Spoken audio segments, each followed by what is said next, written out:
Au cœur du Togo, la région des plateaux dévoile un tout autre visage du pays. Ici, les montagnes rencontrent une jungle luxuriante, les vallées verdoyantes s'étendent à perte de vue, et les villages semblent suspendus sur les flancs escarpés des collines. C'est une terre vivante, généreuse, où la nature impose sa grandeur à chaque instant. Sur cet immense plateau se trouve Palimé, véritable lieu de vacances pour de nombreux Togolais. Connu pour sa fraîcheur, ses paysages verdoyants et son atmosphère paisible. Cette ville est une porte d'entrée vers l'une des plus belles régions du pays. Salut les amis, aujourd'hui on est à Palimé avec la famille. On va vous montrer un petit peu les endroits où on est allé, les petites randos, les petites balades. Déjà là vous voyez c'est super beau, on est à la frontière et juste ici c'est le Ghana.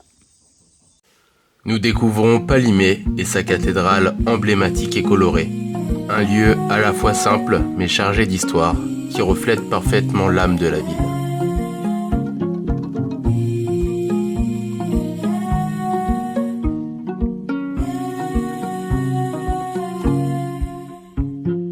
Entre le ciel et la mer. Alors le jus de baobab, c'est comment? Entre le sable et l'eau claire. Excellent. J'ai vu ma place près de toi. J'ai su que j'étais chez moi. Dis-moi les secrets que tu caches. Toutes les histoires. On continue la visite de Palimé et de ses alentours en allant vers un endroit incontournable de la région, le mont Agou, qui est juste derrière moi. L'objectif, ça va être de rejoindre un village qui est sur son flanc, presque au sommet. On va essayer de prendre des chemins un petit peu de jungle, on va voir ce que ça donne. Et le village qui est au pied de cette montagne, il est vraiment très très beau. Sur ma terre Nous grimpons sur la moto en direction du village au pied de la montagne. Nous traversons d'autres petits villages entourés de bananeraies, de cocotiers et de jolies maisons en terre cuite. et j'entends la voix de mes frères qui me disent. Donc là, on suit ce sentier qui est assez long pour rejoindre le village. Il y a 8 km et là, on est bien sur 35 degrés. Donc on a rencontré un habitant du village grave sympa qui nous a invités à prendre ce raccourci. En espérant que ce soit vraiment raccourci parce qu'il n'est pas indiqué sur la carte. Donc on y va, on s'enfonce. Et dans quoi j'embarque ma belle famille.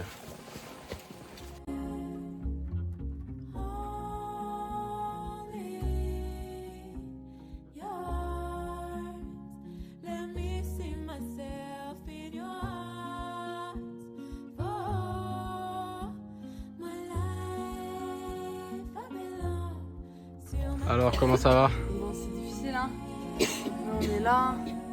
Ça va, Sur ma terre Là on arrive au tout premier village. Comme vous pouvez le voir, il fait vraiment très très chaud. Je suis trempé. Et les premières maisons. Donc on va pouvoir se réapprovisionner un petit peu. Et être un petit peu plus sûr du plat. Voilà, c'est canon. mon Afrique, ton sol à la couleur de l'amour, ça lui fait bien. Ma terre rouge.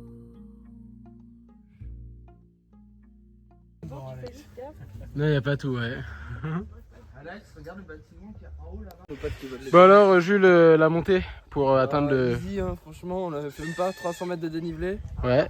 en moins de 3 heures. C'est un peu faible, hein, mais bon. C'est un peu la famille, elle se porte. Et Thierry et Marie, c'est comment la chaleur?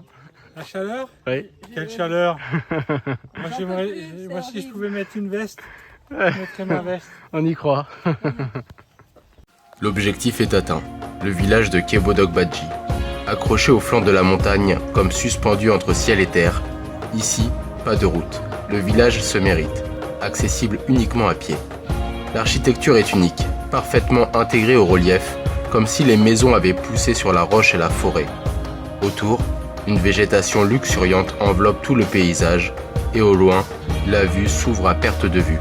Un décor sauvage, intact, presque irréel.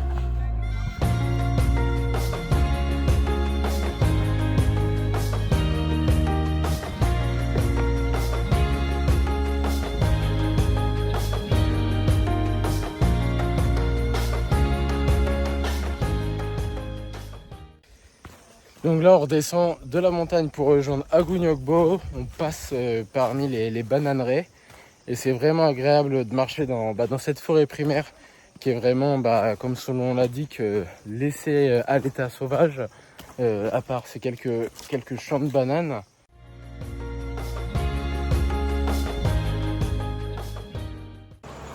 Pour cette deuxième journée à Palimé, on se dirige vers le château Vial. C'est un château qui a été construit par les Allemands. Et notre moto est tombée en panne dans la montée. Donc on finit à pied et le paysage est vraiment dingue.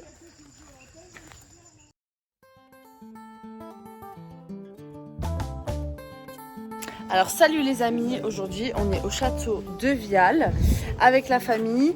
C'est Alex notre guide, donc autant dire qu'on n'en apprend pas beaucoup. Mais c'est quand même sympa.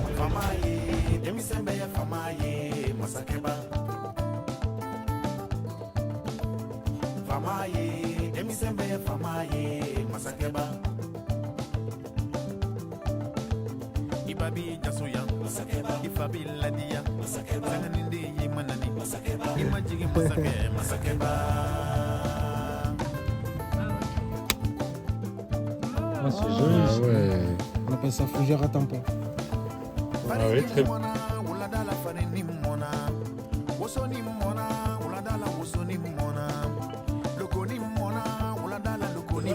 Donc là on est en bas de la montagne, on redescend gentiment vers Palimé.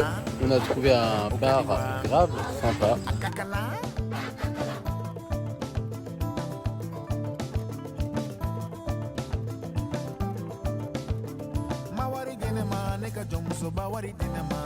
Là on a la brosse à dents traditionnelle, ça donne les dents blanches et ça nettoie.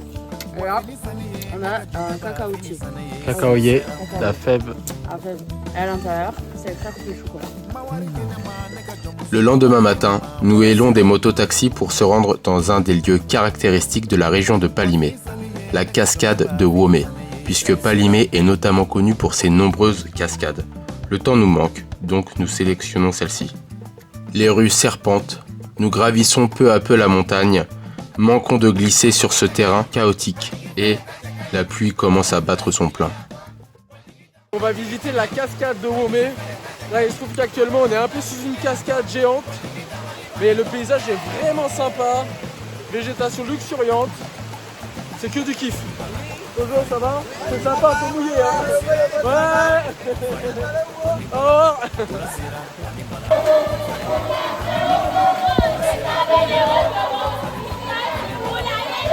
Alors Nina, la cascade de Womé c'est comment? Elle est belle, hein? Elle est belle, hein? Elle est chaude, il fait beau. Ah ouais, la vie est belle quoi. Ah ouais. Cette découverte de Palimé touche à sa fin. Entre les villages de montagne, les paysages verdoyants, cette région nous aura vraiment marqué. On espère que cette immersion vous aura plu et on se retrouve très bientôt pour la suite du voyage dans l'un de nos endroits préférés du Togo.